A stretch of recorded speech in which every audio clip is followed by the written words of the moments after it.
everybody, and welcome to the flute practice. Today we're going to be looking a little bit more at double tonguing. Some of you have requested a little bit more info on how to approach double tonguing, so we're going to look at that today. Let's go check it out.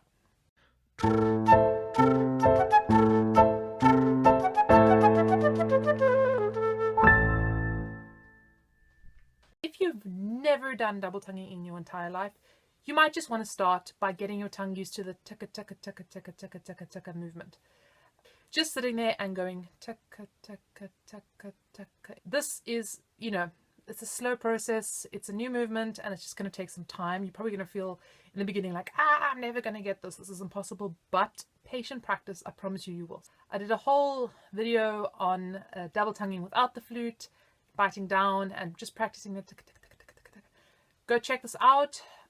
Go do this. If you can already do it, biting down the side of the tongue, just a tuh-kuh, tuh-kuh, tuh-kuh, tuh-kuh. So from the very beginning, you're training your tongue just to make that small movement, not the entire tongue.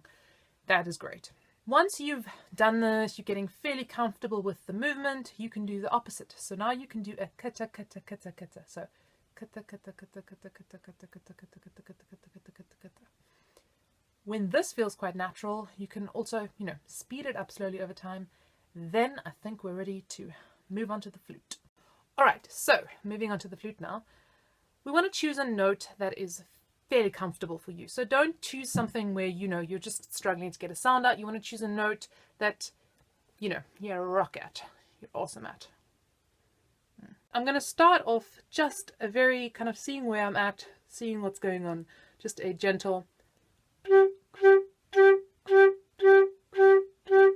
So just doing my tuh-kuh, tuh-kuh, tuh-kuh. Once again, if you've practiced between the tongue, the teeth between the tongue, maybe try this on the flute as well. So you're playing, huh?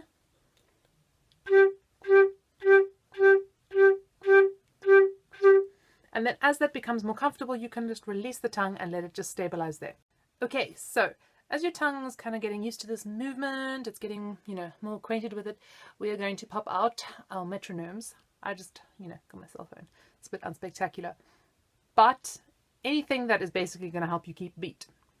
I'm going to put my metronome on 60 to start off with. Maybe, you want to make it a bit slower if 60 is too fast. But we kind of, we can play around. Can you hear that?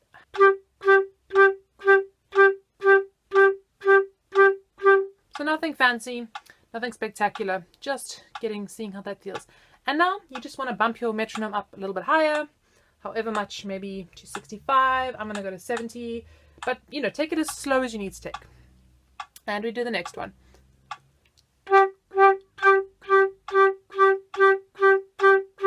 And you repeat this process, always getting it a little bit quicker, a little bit quicker.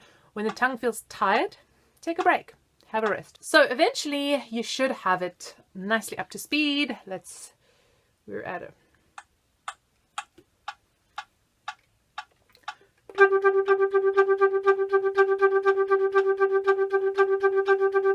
Okay, sounding fairly even. Maybe it isn't. Maybe it's sounding a little bit like this. This is usually a sign that our tuh is a bit stronger than our kuh. Tuh and a kuh are not equal sounding consonants, so one is going to be stronger than the other, but we have to even these out as much as possible. So we do the opposite of tuh-kuh and we do kata, kata, kata again, but this time with playing on the flute. Now put your metronome back down to 60, my friends, and we do kata, kata, but just slowly.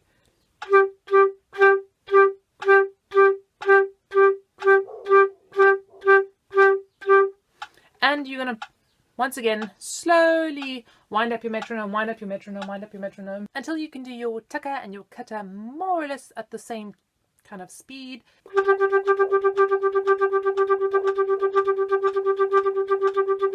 It's getting there.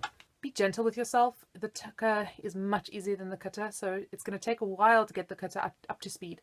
Do as much as you can do when your tongue is feeling kind of fuzzy and tired and a little bit, like it doesn't want to move anymore. You might want to take a rest. It's probably a good time. Over time, I promise you, you will get the skill and you'll be amazed how effortless and clean your tonguing is going to become. So keep practicing. Now, one of the most kind of important parts of double tonguing, which we so often forget, is support. we kind of get so focused here that we forget to allow the sound to come through and the support to come through. So a very simple demonstration of this is to show you what it sounds like without support. So if I don't support,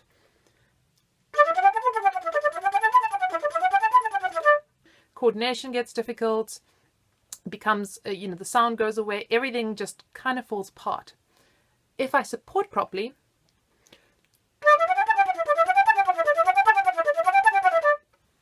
it's like 100% easier. Try it. Try really no support and then try and add extra support. You got to imagine that the double tonguing is almost just riding on the wave of sound. So it's not like taka taka taka taka taka, but rather it's just taka taka taka taka taka taka taka taka taka taka taka like that. A way you can do this is to think about the notes slowed and just to play a really nice legato phrase. So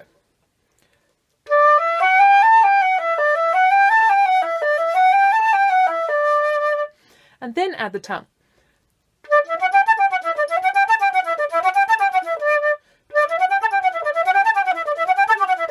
But not taking away the same crescendo that you do moving towards this case I started on a D and I went to an A, so I did a little bit of a crescendo almost to the A. Da, da, da, da, da, da, da, da.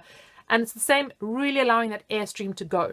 Another thing you can do just to even simplify this exercise more, just play a long D. And now using the same support and airstream, just add the tongue. So we're changing nothing with the airstream whatsoever. It's just the tongue that is now breaking up that airstream. It makes a huge difference to do this. So really get into a habit of doing this. A really wonderful exercise you can do to get used to using your support for all your articulation is our good old-fashioned ha.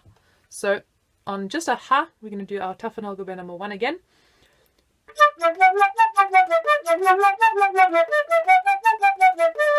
It is nearly physically impossible to do that exercise without support. An unlikely way to experience that support is to use flutter tonguing, if you can flutter tongue, because it is pretty much impossible to do flutter tonguing without support. Try it. If you are a well-versed flutter tonguer, I don't know if that's even a word, try without support. So really, the tongue almost doesn't even want to flutter anymore because it needs that airspeed to really go. Now I'll do it with. Flutter tonguing has the added advantage in double tonguing to really relax the tongue completely. It's actually, for me, it's like one of the best kind of quick fixes when I have a section that is, not speaking clearly, to just